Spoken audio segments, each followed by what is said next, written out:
من كان يريد العزة فلله العزة جميعا. وقال تعالى في موضع آخر: للذين يتخذون الكافرين أولياء من دون المؤمنين أيبتغون عندهم العزة فلله العزة جميعا. وقال رسول الله صلى الله عليه وسلم: من تشبه بقوم فهو منهم، أو كما قال عليه الصلاة والسلام. আলহামদুলিল্লাহ, যাবতীয় প্রশংসা, যাবতীয় গুণগান মহান আল্লাহ সুবহানাহু ওয়া তাআলার জন্য, যিনি আমাদেরকে প্রতি সপ্তাহে ন্যায় আজকেও সালাতুল জুমা আদায় করার জন্য এই মসজিদে এসে বসার সুযোগ করে দিলেন। সেই মহান আল্লাহ সুবহানাহু ওয়া তাআলার দরবারে শুকরিয়া জ্ঞাপন করছি। আলহামদুলিল্লাহ।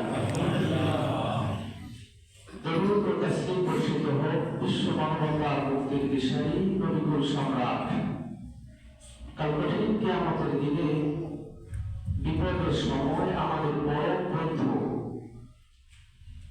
জনাব মুহাম্মদ রাসূলুল্লাহ সাল্লাল্লাহু আলাইহি ওয়াসাল্লামের উপর আল্লাহুম্মা সাল্লি আলাইহি আল্লাহুম্মা বারিক আলাইহি।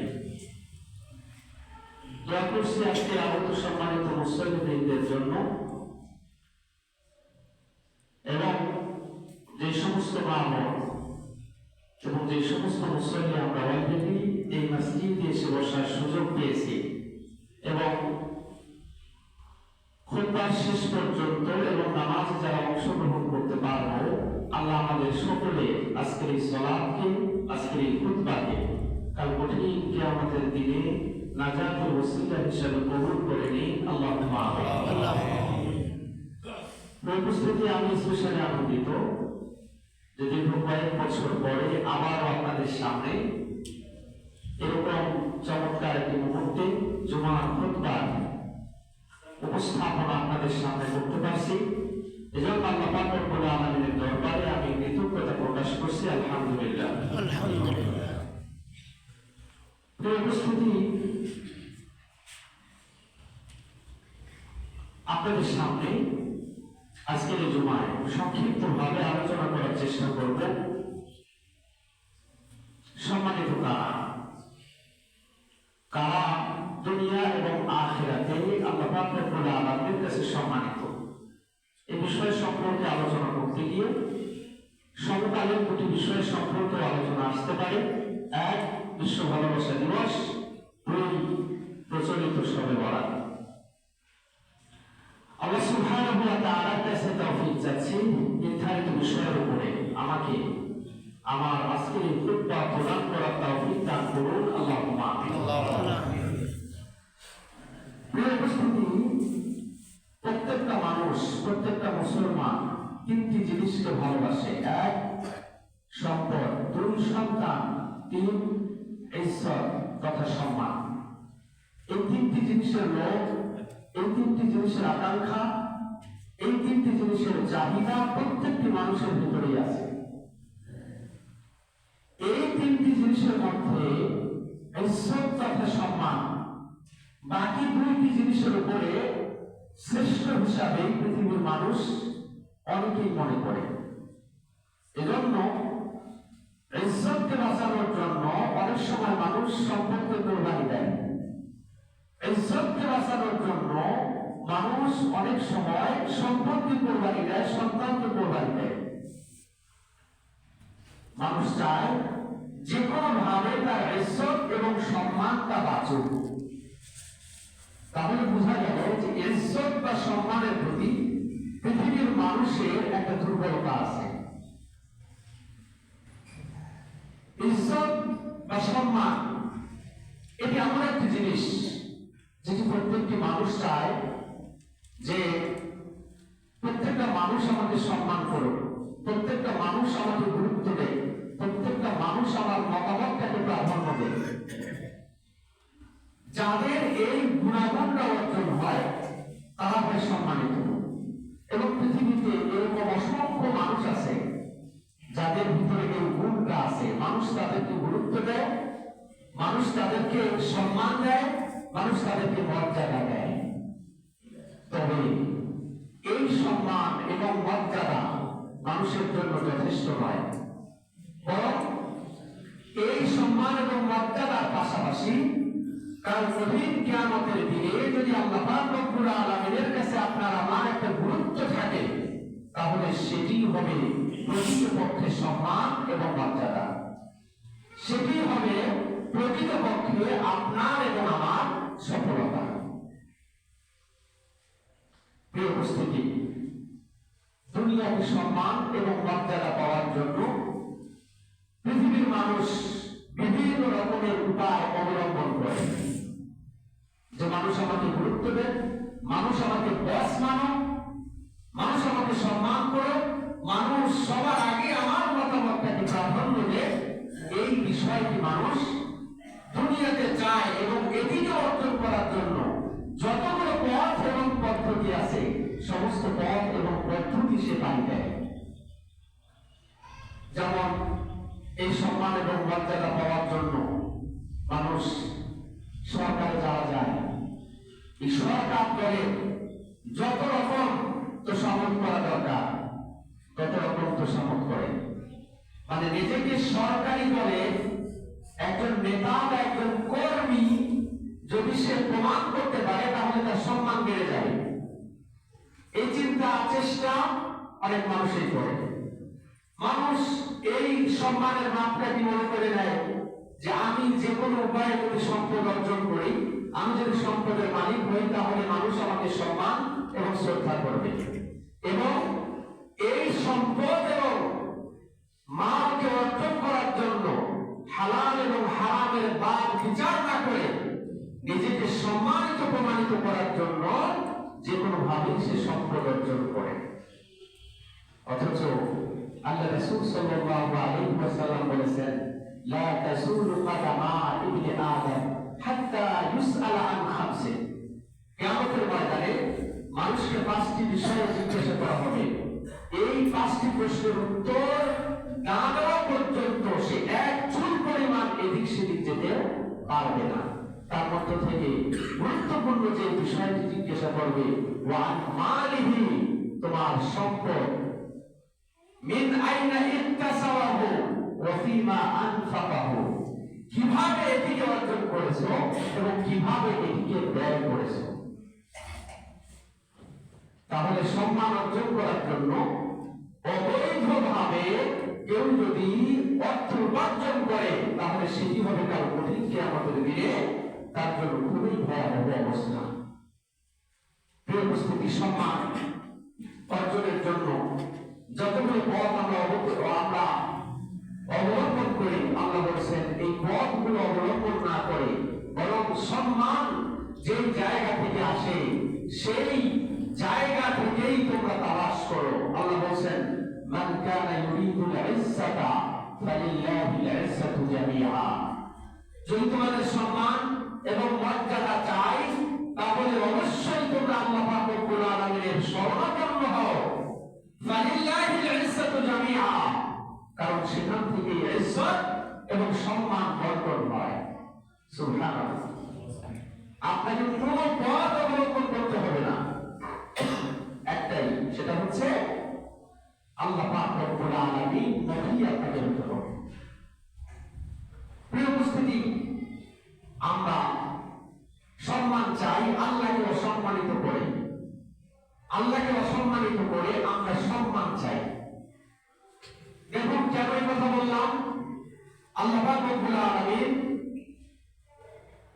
কোরআনুল কারীমে সূরা জুমার আয়াত নম্বর 67 সেখানে ইরশাদ করেছেন, ওয়া মা কাদারুল্লাহ হাক্কা কদরিহি ওয়াল আরদু জামিআন ফাবাসতুহু ইয়াওমাল কিয়ামাতি ওয়াস সামাওয়াতু মাতওয়িয়াতুন বিয়ামিনিহি সুবহানাহু ওয়া তাআলা আম্মা ইউশরিকুন।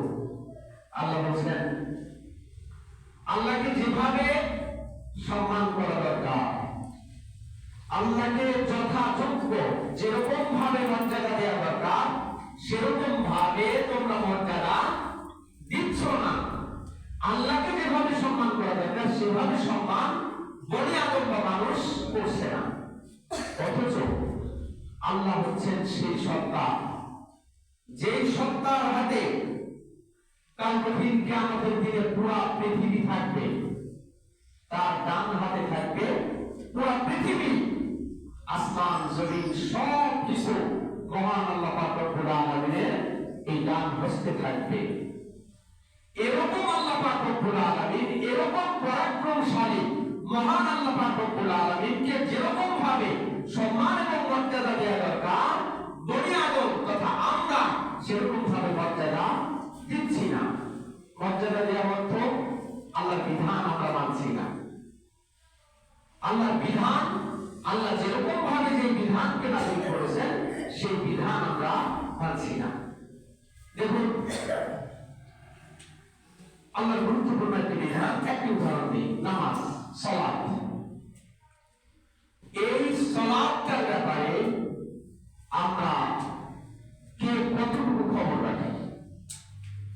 ঈমানের পরে সবথেকে গুরুত্বপূর্ণ যে বিষয় সেটি হচ্ছে সালাত।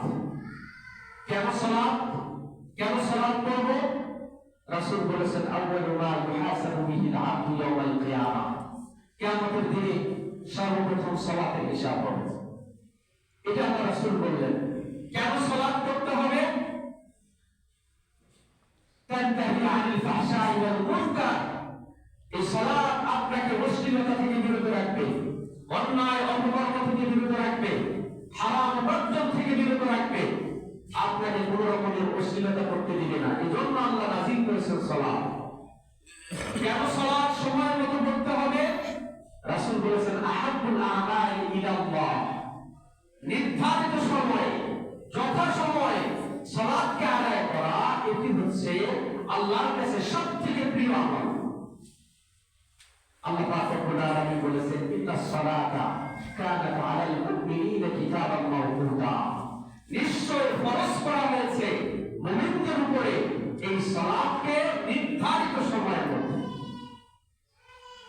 খেয়াল করুন, শীতকাল চলছে, শীতকাল জুমার সময় যে ধরনের মুসল্লি হয় কিংবা জুহুরে যে ধরনের মুসল্লি হয়, ফজরে কি সেই ধরনের মুসল্লি হয়? সেই পরিমাণ মুসল্লি হয়? তাহলে আপনার যখন সুবিধা হচ্ছে আপনি আল্লাহর বিধান মানছেন, ফজরের সময় যে আল্লাহর বিধান মানতে হবে সেই সময়ের কথা আপনি ভুলে গেলেন। তাহলে যথাযথ যেরকম ভাবে মর্যাদা আল্লাহকে দেওয়া দরকার আপনি সেরকম ভাবে দিচ্ছেন না। কেন সালাত আপনি পড়বেন? ইয়াগফিরুল্লাহু বিহিল খাতায়া, আল্লাহ তাআলা সালাতের মাধ্যমে আপনার গুনাহ মাফ করবেন। কেন আপনি সালাত পড়বেন? সালাতের মাধ্যমে বান্দা আল্লাহ পাক রব্বুল আলামিনের সাথে কথা বলে। কেন আপনি সালাত পড়বেন? কারণ রাসূল সাল্লাল্লাহু আলাইহি ওয়াসাল্লামের রূহের প্রশান্তির বিষয় ছিল সালাত। রাসূল হযরত বেলালকে বলতেন, আরিফনা ইয়া বেলাল, হে বেলাল আমাকে শান্তি দাও, মানে আযান দিয়ে সালাতের ঘোষণা দিয়ে আমার অন্তরটাকে প্রশান্ত করো। রাসূল সালাতের ঘোষণার মাধ্যমে নিজের প্রশান্তি অনুভব করতেন। কেন আপনি সালাত পড়বেন? কারণ রাসূল বলেছেন মান তারাকাহা ফাকাদ কাফারা, যে সালাতকে ছেড়ে দেয় সে ব্যক্তি কাফের হয়ে যায়। প্রিয় উপস্থিতি, কেন আপনি সালাত পড়বেন? কারণ রাসূল সাল্লাল্লাহু আলাইহি ওয়াসাল্লাম ইন্তেকালের পূর্ব মুহূর্তে যেই কথাটা উচ্চারণ করেছেন সেই কথাটাই হচ্ছে সালাত। হে আমার উম্মত, হে আমার উম্মত, তোমরা সালাতের ব্যাপারে যত্নবান হও, তোমরা সালাতের ব্যাপারে গুরুত্ব দিও। প্রিয় উপস্থিতি, তাহলে আল্লাহ পাক রব্বুল আলামিন যে বলেছে যে তোমরা যথাযথভাবে আল্লাহকে মর্যাদা দাও না, সম্মান দাও না, তার একটি উদাহরণ যে আল্লাহর একটি বিধানের ব্যাপারে আমরা কি পরিমাণ রাখবেন। প্রিয় উপস্থিতি, জুমার দিনে আল্লাহ পাক রব্বুল আলামিনের বিধান হচ্ছে জুমার সালাতের জন্য আযান হবে, মুসল্লিরা মসজিদের দিকে আসবে। শেষ পর্যন্ত আশা করছি হয়তো আপনাদের এই মসজিদ পূর্ণ হয়ে যাবে, কিন্তু শুরুতে এই মসজিদ কানায় কানায় পূর্ণ হওয়া উচিত ছিল। কারণ প্রত্যেকেই যদি নিজের গুরুত্বটা বুঝতো যে আমাদের জুমার দিনে কোন সময়ে মসজিদে যেতে হবে, তাহলে পরিবেশটা এরকম হতো না। তাহলে আমরা আল্লাহ রব্বুল আলামিনের বিধানের ব্যাপারে আমরা অনেকটা শিথিলতা অবলম্বন করি। আল্লাহ আমাদের সকলকে বুঝার তৌফিক দান করুন। আল্লাহুম্মা আমিন। উপস্থিতি, আল্লাহকে ইজ্জত দেওয়া বা আল্লাহকে সম্মান দেওয়া হচ্ছে দুনিয়া ছেড়ে আল্লাহ পাক রব্বুল আলামিনের অনুগত হওয়া। দুনিয়া ছাড়া বলতে পুরোপুরি দুনিয়া ছাড়তে হবে বিষয়টি এরকম নয়, বরং আল্লাহর বিধান যখন যেভাবে যেখানে আল্লাহ পালন করতে বলেছেন এই জায়গাগুলোতে সেগুলোকে পালন করা, তার নামই হচ্ছে আল্লাহ পাক রব্বুল আলামিনের অনুগত হওয়া। আল্লাহ আমাদেরকে তৌফিক দান করুন। আল্লাহুম্মা আমিন। প্রিয় উপস্থিতি, সম্মান এটি দেওয়ার মালিক হচ্ছে আল্লাহ। এ সম্পর্কে আল্লাহ সূরা আল ইমরানের 26 নম্বর আয়াতে বলেছেন, যে আয়াতটি আমরা অনেকেই জানি, কুলিল্লাহুম্মা মালিকাল মুলক তুতিল মুলকা মান তাশা ওয়া তানজিউল মুলকা মিম্মান তাশা ওয়া তুইজ্জু মান তাশা ওয়া তুযিল্লু মান তাশা বিয়াদিকাল খায়র ইন্নাকা আলা কুল্লি শাইইন কাদির। রাসূল আপনি বলে দিন, রাসূল আপনি বলে দিন, তোমরা যারা আল্লাহ অসন্তুষ্ট, আল্লাহকে অসন্তুষ্ট করে তোমরা সম্মান অর্জন করতে চাও, মনে রেখো তিনি হচ্ছেন রাজত্বের মালিক। তিনি যাকে ইচ্ছা রাজত্ব দান করেন, যাকে ইচ্ছা তার কাছ থেকে রাজত্বকে ছিনিয়ে নেন, যাকে ইচ্ছা তিনি সম্মানিত করেন, যাকে ইচ্ছা তিনি লজ্জিত করেন, লাঞ্ছিত করেন। বিয়াদিকাল খায়র, সমস্ত কল্যাণ সেই মহান আল্লাহ সুবহানাহু ওয়া তাআলার হাতে। ইন্নাকা আলা কুল্লি শাইইন কাদির, নিশ্চয়ই আল্লাহ পাক রব্বুল আলামিন সব কিছুর ব্যাপারে ক্ষমতাবান। প্রিয় উপস্থিতি, এই আয়াতটা বোঝার জন্য আমাদের নতুন করে কোনো উদাহরণ দিতে হবে না।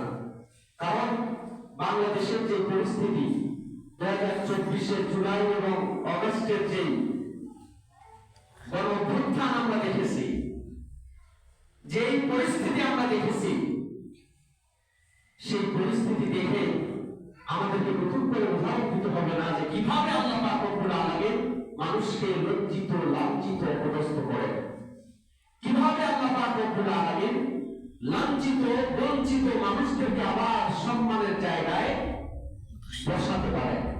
এটি জ্বলন্ত প্রমাণ, এটি স্পষ্ট, দিবালোকের নয়, ন্যায় স্পষ্ট একটি প্রমাণ হচ্ছে বাংলাদেশের বর্তমান পরিস্থিতি। তাহলে আল্লাহ রাব্বুল আলামিনকে অসম্মানিত করে, আল্লাহর বিধানকে পালন না করে সম্মানকে ধরে রাখার চিন্তা ভাবনা করা, এটি কোনোভাবেই সম্ভব নয়। আল্লাহ যে কোনো সময় এরকম ব্যক্তিদেরকে লাঞ্ছিত, বঞ্চিত এবং সর্বহারা করে দিতে পারে।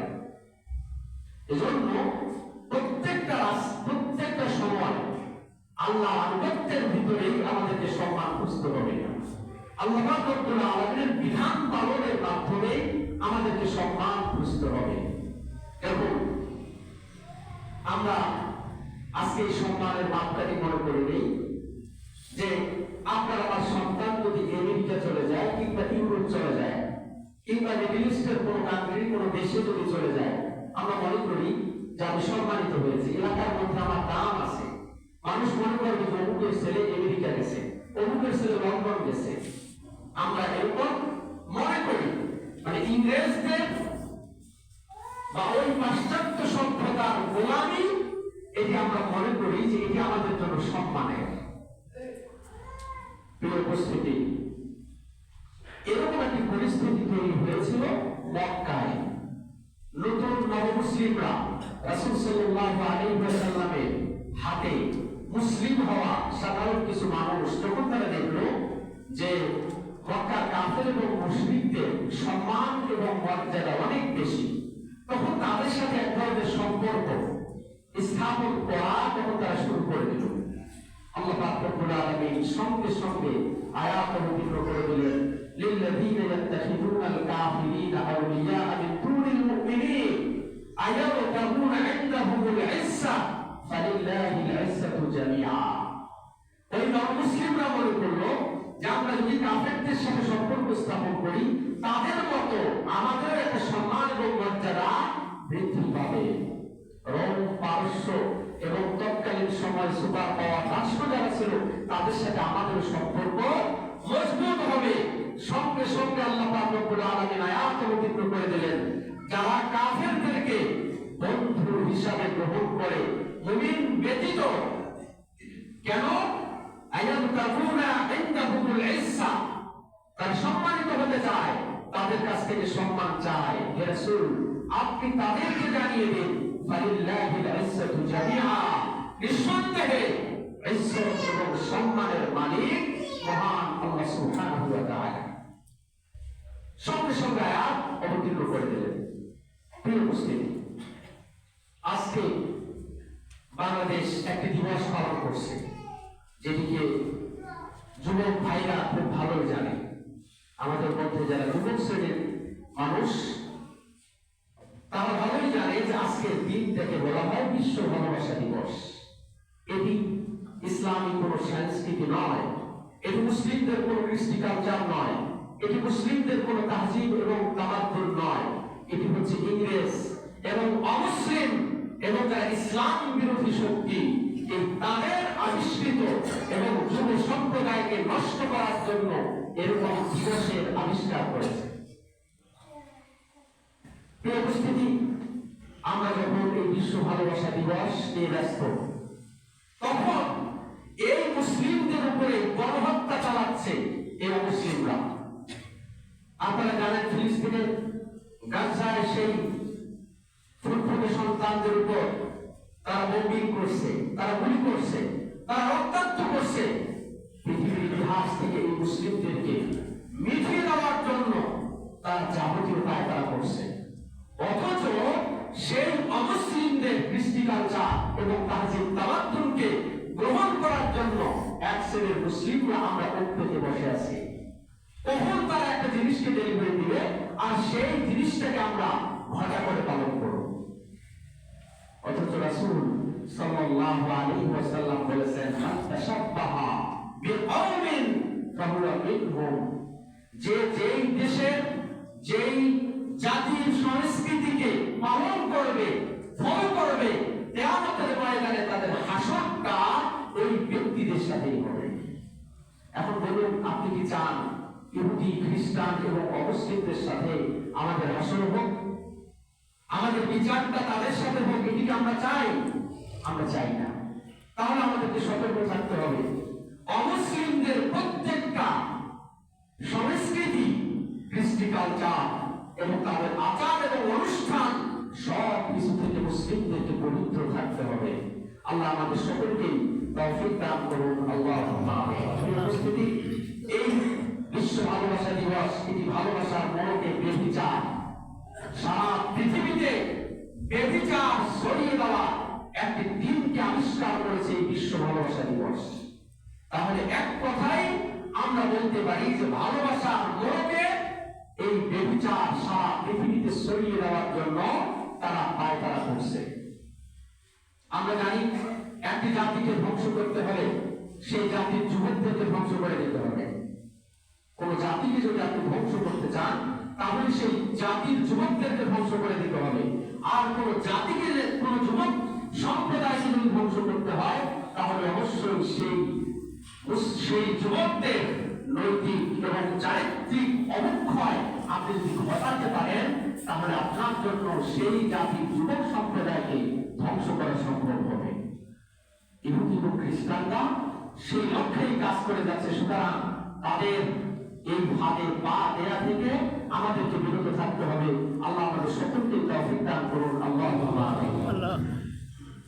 প্রিয় উপস্থিতি, বলছিলাম যে অমুসলিমদেরকে কোনোভাবেই আমাদের বন্ধু বানানো কোনোভাবেই আমাদের যাবে না। আল্লাহ আমাদের সকলকে তৌফিক দান করুন। আল্লাহুম্মা আমিন। প্রিয় উপস্থিতি, মনে রাখবেন, মুমিনরা সারা জীবন সম্মানিত হবে, ইহকালেও সম্মানিত হবে, পরকালেও সম্মানিত হবে। সাময়িক কিছু কষ্ট, সাময়িক কিছু পরীক্ষা আসতে পারে, কিন্তু মুমিন চিরকাল সম্মানিত থাকবে। আপনি প্রকৃত মুমিন হন, আপনি সম্মানিত থাকবেন। আল্লাহ যে কোনো ভাবে আপনাকে আপনাকে সাহায্য এবং সহযোগিতা করবে। দেখুন নবী করিম সাল্লাল্লাহু আলাইহি ওয়াসাল্লাম তাবুকের যুদ্ধে সাহাবায়ে কেরামদেরকে কাতারবন্দি করেছেন। কাতারবন্দি অবস্থায় একটি কাতারে আছে সফওয়ান রাদিয়াল্লাহু তাআলা আনহু। হযরত সফওয়ান ইবনে মুআত্তাল তিনি আছেন। সেই কাতারের পাশেই আছে আব্দুল্লাহ ইবনে উবাই ইবনে সালুল, মুনাফিকদের সর্দার। তো এই উবাই ইবনে সালুল সে পাশের সাহাবীকে বলল যে এবারে যখন আমরা মদিনায় যাব, মদিনায় যাওয়ার পরে আমরা মুহাজির যারা হিজরত করে আসছে মক্কা থেকে মদিনায়, তাদের খাবার দাবার আমরা বন্ধ করে দেব, তাদেরকে কোনো খাবার দিব না। সঙ্গে সঙ্গে মুহাম্মদ সাল্লাল্লাহু আলাইহি ওয়াসাল্লামকেও মদিনা থেকে আমরা বের করে দেব। নাউজুবিল্লাহ। উবাই ইবনে সালুল এই কথাটা বলল। সঙ্গে সঙ্গে ওই আনসারী একজন সাহাবী তিনি এই কথাটি হযরত ওমর রাদিয়াল্লাহু তাআলা আনহুকে গিয়ে বললেন যে মুনাফিক সর্দার উবাই ইবনে সালুল এই কথাটা বলেছে যে সে নাকি এবারে এই তাবুকের যুদ্ধ থেকে ফিরে গিয়ে রাসূল সাল্লাল্লাহু আলাইহি ওয়াসাল্লামকে মদিনা থেকে বের করে দেবে। হযরত ওমর তিনি তো খুব জোশওয়ালা সাহাবী ছিলেন, একটুতেই রেগে যান। তিনি তো চাইলেন যে এই মুনাফিক সর্দারের বদনামটাকে উড়িয়ে দেবেন। তিনি রাসূলের কাছে গিয়ে বিচার দিলেন। রাসূল এই উবাই ইবনে সালুলকে ডাকলেন। উবাই ইবনে সালুল আসলো। আসার পরে এটা মুনাফিক, মুনাফিক চায় দুই দিকেই খুশি করার জন্য, কিন্তু একদিকেও খুশি করতে পারে না। এই মুনাফিক আল্লাহ রাসূলের সামনে সে অস্বীকার করে বসলো। অস্বীকার করলো যে না ইয়া রাসূলুল্লাহ, আমি তো এই কথা বলি নাই, আমি এরকম কোনো কথা বলি নাই। এই কথা যখন বললেন, রাসূল বাহ্যিকভাবে তার কথাটাকে বিশ্বাস করলেন। সাহাবীর কথাটাকে বিশ্বাস করার মতো প্রমাণ তিনি যেহেতু দিতে পারলেন না, সাহাবী এরকম অবস্থায়, চিন্তিত অবস্থায় তিনি থাকলেন। এবার এই সাহাবী আল্লাহ পাক রব্বুল আলামিনের কাছে দোয়া করলেন, হে আল্লাহ, এটা একটি ইজ্জতের বিষয়। রাসূল আমাকে মিথ্যাবাদী বলবে, আমি মিথ্যা বলেছি এইভাবে আমি প্রমাণিত হয়ে যাব, এটি তুমি করো না। সঙ্গে সঙ্গে আল্লাহ পাক রব্বুল আলামিন এই মুনাফিক সর্দার আব্দুল্লাহ ইবনে উবাই ইবনে সালুলের ব্যাপারে আল্লাহ পাক রব্বুল আলামিন সূরা আল মুনাফিকুন অবতীর্ণ করলেন, যেখানে এই বক্তব্য আছে ইয়াকুলুনা লা রাজা'না ইলা আল মাদিনাতি লা ইখরিজান্না আল আ'আসু মিনহা আল আযাল ওয়ালিল্লাহি আল ইজ্জাতু ওয়া লিরাসূলিহি ওয়া লিল মুমিনিন ওয়ালাকিন্নাল মুনাফিকিনা লা ইয়াফকাহুন। আল্লাহ অবতীর্ণ করলেন যে মুনাফিকরা বলে যদি আমরা এবারে মদিনার মধ্যে ফিরে যাই তাহলে আমরা যারা সম্মানিত, এই সম্মানিত মানুষেরা আমরা দুর্বল এবং অসম্মানিত মানুষদেরকে মদিনা থেকে বের করে দেব। সম্মানিত বলতে সে নিজেকে বুঝিয়েছে, আর অসম্মানিত বলতে মুহাজির সাহাবীদেরকে বুঝিয়েছে এবং রাসূল সাল্লাল্লাহু আলাইহি ওয়াসাল্লামের সাহাবীদেরকে বুঝিয়েছে। আল্লাহ পাক রব্বুল আলামিন এই উবাই ইবনে সালুলের কোমর ফাঁস করে দিলেন। সে যে বলেছিল এই বিষয়টা আল্লাহ পাক রব্বুল আলামিন স্পষ্ট করে দিলেন। সাহাবী মুক্তি পেল, তাকে মিথ্যাবাদী বলা হবে এই বিষয়টা থেকে মুক্তি পেল এবং মুনাফিক সে ধরা পড়ে গেল। এই মুনাফিক সে নিজেকে দাবি করেছিল সে সম্মানিত, আর মুমিন এবং রাসূল সাল্লাল্লাহু আলাইহি ওয়াসাল্লামের সাহাবীদেরকে দুর্বল এবং অসম্মানিত মনে করেছিল। দেখুন এরপর আল্লাহ পাক রব্বুল আলামিন কি ঘটনা ঘটালেন। এই ঘটনা হয়ে গেল।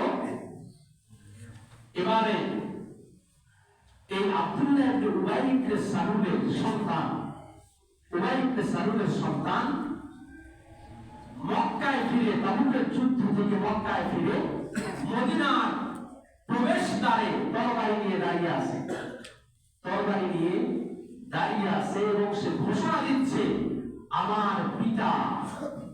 আমার পিতাকে আমি এই মদিনার মধ্যে এবার প্রবেশ করতে দিব না।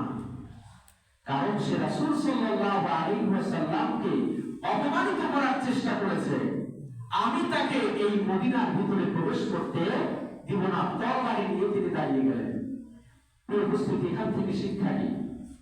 সম্মান মুমিনদের জন্যই, মুনাফিকদের জন্য সম্মান নেই।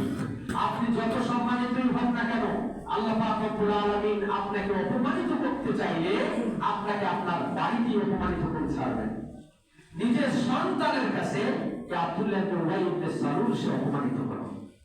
প্রিয় উপস্থিতি, যে বক্তব্য আমাদের সেটি হচ্ছে ফালিল্লাহিল ইজ্জাতু জামিআ। ইজ্জত এবং সম্মান এটা আল্লাহ পাক রব্বুল আলামিনের কাছে। এই ইজ্জত এবং সম্মান তার কাছ থেকেই আমাদের তালাশ করতে হবে।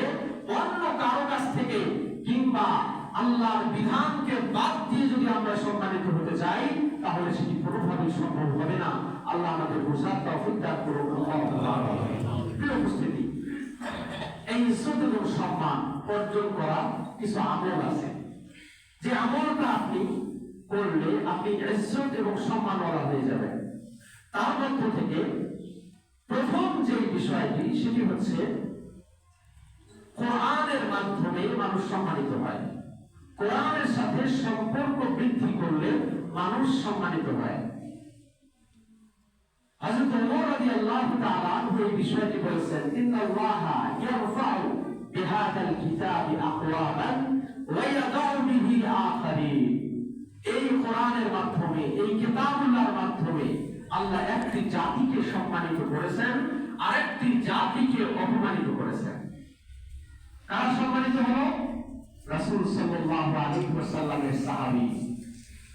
যে মানুষগুলো আচার আচরণে, ব্যবহারে, চাল চলনে, আর উপার্জনে কয়লার মতো কালো মানুষের মতো ছিল, কিন্তু এই কোরআনকে আঁকড়িয়ে ধরার কারণে, কোরআনকে ফলো করার কারণে আল্লাহ পাক রব্বুল আলামিন তাদেরকে স্বর্ণের মাংসে পরিণত করলেন। দেখুন, আজকে আপনার বংশ পরিচয়, আপনি চৌধুরী, আপনি মির্জা বংশ, আপনি খান বংশ, আপনি পাঠান বংশ, অনেক রকমের বংশ আছে, কিন্তু আপনি কোরআন পড়তে পারেন না, আপনি কোরআনের অনুবাদ করতে পারেন না। দুনিয়ার হাজার রকমের ডিগ্রি আপনার আছে, কিন্তু কোরআন থেকে আপনি বঞ্চিত। তাহলে এই সম্মান, এই বংশমর্যাদা, এই পদমর্যাদা আপনার সবগুলো হচ্ছে জাল, কোরআনের সাথে এই সম্পর্কটা না থাকার কারণে। এজন্য সম্মানিত হতে হলে আপনাকে কোরআনের সাথে সম্পর্ক বৃদ্ধি করতে হবে। প্রত্যেকটা বাড়ির প্রত্যেকটা মুসলিম কোরআনের সাথে সম্পর্ক থাকতে হবে, কোরআন পড়তে জানতে হবে, কোরআন জানবো, কোরআন পড়বো এবং কোরআন অনুযায়ী নিজের জীবনটাকে গঠন করবো। এই জীবনকে গঠন করা ছাড়া আপনি কোনোভাবেই নিজেকে সম্মানিত আপনি দাবি করতে পারবেন না। আল্লাহ পাক রব্বুল আলামিন আমাদের সকলকে বোঝার তৌফিক দান করুন। আল্লাহুম্মা আমিন। দেখুন, গাজওয়ায়ে উহুদ ৭০ জন মুসলিম, ৭০ জন সাহাবী শহীদ হয়ে গেল। এক একটি কবরের মধ্যে 2 জন করে সাহাবীকে কবর দেওয়া হয়েছে। সর্বপ্রথম কাকে কবরের মধ্যে নামানো হবে, রাসূল কাকে কবরের মধ্যে নামাবেন, সাহাবায়ে কেরামদেরকে জিজ্ঞাসা করতেন। এই যে 2 জন সাহাবীকে কবরে নামানো হবে, এই 2 জনের মধ্যে সবথেকে কোরআন বেশি কে জানে? যে কোরআন জানতো রাসূল তাকে সর্বপ্রথম কবরের মধ্যে রাখতেন। তাহলে রাসূল এই কোরআন যারা বেশি জানে, কোরআন যারা পড়তে পারে, তাদেরকে আল্লাহ রাসূল সাল্লাল্লাহু আলাইহি ওয়াসাল্লাম কবরে নামানোর ক্ষেত্রে সম্মানিত করলেন। আল্লাহ পাক রব্বুল আলামিন আমাদের সকলকে কোরআন যারা আমরা পড়তে পারি না, কোরআন শেখার তৌফিক দান করুন। যারা আমরা পড়তে পারি, প্রতিদিন কমপক্ষে একটি আয়াত হলে আমাদেরকে অনুবাদ করার তৌফিক দান করুন। যারা আমরা কোরআন পড়তে পারি, যারা আমরা কোরআনের অনুবাদ করতে পারি, আল্লাহ তাআলা প্রত্যেকদিন এক একটি আয়াত নির্ধারণ করে সেই কোরআনের আয়াতের উপরে আমাদেরকে আমল করার তৌফিক দান করুন। শুধুমাত্র কোরআনটা আমাদের শোকেসের মধ্যে সাজানোর জন্য নয়, কিংবা রমজানুল মুবারক আসলেই শুধুমাত্র তেলাওয়াতের মাস হিসাবে রমজানটাকে নির্ধারণ করে নেব, এটির জন্য কোরআন আসেনি। কোরআন আসেনি পিতা এবং মাতা মৃত্যুবরণ করার পরে একটু কোরআন তেলাওয়াত করে মৃত বাবা মায়ের জন্য আপনি সওয়াবকে পৌঁছে দেবেন, এই উদ্দেশ্যে কোরআনুল কারীম আসেনি। কোরআনুল কারীম এসেছে আপনার পারিবারিক জীবন থেকে নিয়ে রাষ্ট্রীয় জীবন পর্যন্ত প্রত্যেকটি পদে পদে আপনার জীবনটাকে সাজানোর জন্য। কিন্তু আমরা কোরআনটাকে শুধুমাত্র সুন্দর করে আমরা শোকেসের ভিতরে, রুমের ভিতরে রেখে দিয়ে কোরআন অনুযায়ী জীবন করার চেষ্টা করি না। আল্লাহ আমাদের সকলকে এই আমলটা করার তৌফিক দান করুন। প্রিয় উপস্থিতি, তাহলে মানুষ সম্মানিত হওয়ার একটি মাধ্যম হচ্ছে কোরআনের সাথে সম্পর্ক স্থাপন করা। দ্বিতীয় নম্বর, আপনি সম্মানিত কখন হবেন? যখন আপনার ভিতরে বিনয় এবং নম্রতা থাকবে। সম্মানিত হওয়ার দ্বিতীয় নম্বর আমল হলো আপনি নম্র এবং ভদ্র হবেন। নম্রতা, ভদ্রতা। রাসূল বলেছেন, মা তাওয়াবা আহাদুন লিল্লাহি রাফাআহুল্লাহ। যে ব্যক্তি আল্লাহর জন্য নিজেকে ছোট করে উপস্থাপন করে, অহংকার করে না, বরং আমি হচ্ছি সব থেকে ছোট, আমি কিছু জানি না, আমার ভিতরে কিছু নেই, আমার আমল কম, এই স্বভাবটা যাদের ভিতরে থাকবে, রাসূল বলেছেন রাফাআহুল্লাহ, আল্লাহ তার সম্মান এবং মর্যাদাকে বৃদ্ধি করে দেবেন। পৃথিবীতে অহংকারী মানুষের সংখ্যা কম নয়। আমরা মনে করি যে অহংকার করলেই আমার সম্মান মর্যাদা বৃদ্ধি পাবে, মানুষ আমাকে ভয় পাবে, মানুষ আমার মতামতটাকে গ্রহণ করবে, এরকম ভাবে আমরা সম্মানিত হতে চাই। কিন্তু হাদিস বলছে তুমি ওই পদ্ধতি গ্রহণ না করে বরং তুমি নম্র এবং ভদ্রভাবে মানুষের সামনে নিজেকে উপস্থাপন করো, তাহলে তুমি সম্মানিত হবে। আল্লাহ আমাদের সকলকে নম্র ভদ্র হওয়ার তৌফিক দান করুন। প্রিয় উপস্থিতি, তৃতীয় নম্বর যে আমল আমরা করতে পারি সেটি হচ্ছে মানুষকে ক্ষমা করে দেয়া। মানুষকে ক্ষমা করে দেওয়ার মাধ্যমে মানুষের সম্মান এবং মর্যাদা বৃদ্ধি পায়। রাসূল বলেছেন, মা সাদাল্লাহু আবদান বিআফবিন ইল্লা ইহসান। আল্লাহ পাক রব্বুল আলামিন ক্ষমার মাধ্যমে মানুষের মর্যাদাকে বৃদ্ধি করে দেন। আমরা অনেক সময় ক্ষমা করতে চাই না, ক্ষমা মহৎ গুণ, এই ক্ষমার মাধ্যমে আল্লাহ তাআলা মানুষের মর্যাদাকে বৃদ্ধি করে দেন। দেখুন, নবীজি সাল্লাল্লাহু আলাইহি ওয়াসাল্লামের যুগের ঘটনা। আমাদের হযরত আয়েশা সিদ্দিকাকে অপবাদ দেয়া হলো। আমাদের হযরত আয়েশা পরকীয়া সম্পর্কে মুনাফিকরা তৎকালীন সময়ে একটা অপবাদ দিল হযরত আয়েশার প্রতি। কিন্তু এক মাস পর্যন্ত রাসূল সাল্লাল্লাহু আলাইহি ওয়াসাল্লামের এই সহধর্মিণী কান্না করতেছিলেন। আল্লাহ সেই ব্যাপারে কোন রকমের ওহী অবতীর্ণ করছিলেন না। অবশ্য পরে 10টি আয়াত হযরত আয়েশার ব্যাপারে আল্লাহ তাআলা অবতীর্ণ করেছিলেন। এই হযরত আয়েশার ব্যাপারে যখন অপবাদ রটানো হলো, স্বাভাবিকভাবে মুনাফিকরা এটি করবে, এটি স্বাভাবিক। কিন্তু হযরত আবু বকরের বাড়িতেই খেত, তেনার আত্মীয় ছিল, যার দায়িত্ব হযরত আবু বকর নিজেই পালন করতেন। মিসবাহ নামে একজন সাহাবী, তিনিও এই মুনাফিকদের সাথে তাল মিলালেন। তিনিও হযরত আয়েশার এই চরিত্রে কালিমা লেপন করলেন। পরবর্তীতে যখন হযরত আয়েশা পবিত্রা, তেনার চরিত্রের ভিতরে কোন রকমের কোন কালিমা নেই, এই মর্মে যখন আয়াত অবতীর্ণ করলেন, হযরত আবু বকর আল্লাহর কাছে শপথ করলেন যে আমি এই মিসবাহের খাবারের দায়িত্ব থেকে নিজেকে উঠিয়ে নিলাম, আমি তার ভরণ পোষণ থেকে শুরু করে যাবতীয় দায় দায়িত্ব থেকে মুক্ত, আমি আর তার ব্যাপারে কোনো দায় দায়িত্ব পালন করব না। এই সংবাদ আল্লাহ রাসূল সাল্লাল্লাহু আলাইহি ওয়াসাল্লামের কাছে চলে গেল। রাসূল সাল্লাল্লাহু আলাইহি ওয়াসাল্লাম বললেন, আবু বকর তুমি তাকে ক্ষমা করে দাও। তুমি কি চাও না যে তুমি এই মিসবাহকে ক্ষমা করে দিবে, আর এর বিনিময়ে আল্লাহ পাক রব্বুল আলামিন কিয়ামতের ময়দানে তোমাকে ক্ষমা করে দিবে। প্রিয় উপস্থিতি, হযরত আবু বকর ক্ষমা করে দিলেন। হযরত আবু বকরের নাম সিদ্দিক, সত্যবাদী। আজও হযরত আবু বকরের নাম আমরা বললে রাদিয়াল্লাহু আনহু বলি, কিয়ামত পর্যন্ত মানুষ বলতে থাকবে। তার যে সম্মান, তার যে মর্যাদা আল্লাহ পাক রব্বুল আলামিন বাড়িয়ে দিয়েছেন, এটাই কল্পনার বাহিরে।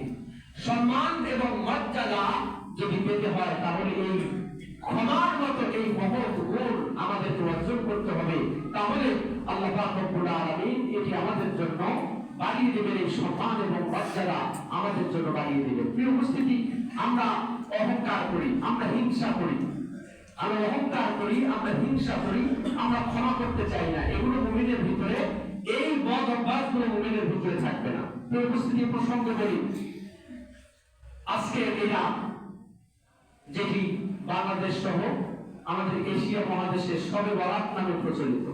এই শবে বরাত নামে কোরআন এবং হাদিসের মধ্যে কোনো রাত নেই। তবে হ্যাঁ, হাদিসের মধ্যে যে শব্দটা এসেছে সেটি হচ্ছে লাইলাতুন নিসফি মিন শাবান, শাবানের মধ্য রজনী, অর্থাৎ শাবান মাসের 15তম রাত্রি। এই রাত্রি সম্পর্কে অনেকগুলো হাদিস বর্ণিত হয়েছে। তার মধ্যে মাত্র একটি হাদিসকে মুহাদ্দিসিনে কেরামগণ সহিহ বলেছেন।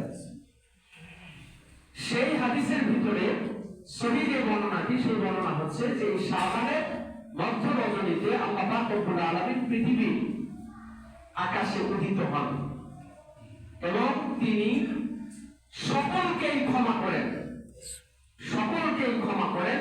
দুই শ্রেণীর মানুষকে তিনি ক্ষমা করেন না, এক মুশরিক এবং দ্বিতীয় হচ্ছে হিংসুক। এই হিংসুক এবং মুশরিক ব্যতীত আল্লাহ পাক রব্বুল আলামিন সকলকে ক্ষমা করেন। এই মর্মে যে হাদিসটি বর্ণিত হয়েছে এটি হচ্ছে সহিহ, এটিকে অস্বীকার করার কোনো সুযোগ নেই। আল্লামা আল-আলবানী সহ অনেক মুহাদ্দিসিনে কেরামগণ বলেছেন এই হাদিসটি সহিহ। তাহলে শাবানের 15তম রাত্রির একটি ভিত্তি আছে, এটি হাদিস থেকে প্রমাণিত।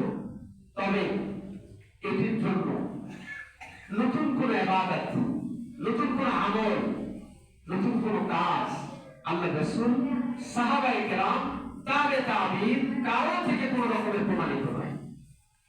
তাহলে আমরা কি বুঝতে পারি? এই রাত্রিটা যখন আসবে আল্লাহ পাক রব্বুল আলামিন বোনাস হিসাবে সারা পৃথিবীর মানুষকে ক্ষমা করে দেবেন। শুধুমাত্র দুই শ্রেণীর মানুষকে ক্ষমা করবেন না, মুশরিক এবং হিংসুক ব্যক্তিকে। তাহলে এটি বোনাস, আপনি ঘুমিয়ে থাকলেও এই সওয়াবের অধিকারী হবেন ইনশাআল্লাহ। এটির জন্য নতুন কোন আমল, নতুন কোন ইবাদত আপনাকে করতে হবে না। কেন করতে হবে না?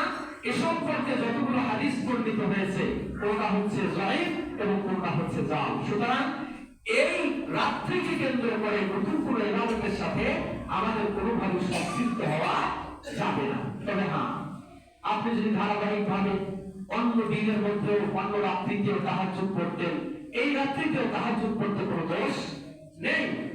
আপনি ঈশার পরে অন্য রাত্রিতেও আপনি নফল সালাত করতেন, আপনি এই রাত্রিতেও যদি পড়েন তাহলে কোনো রকমের কোনো দোষ নেই।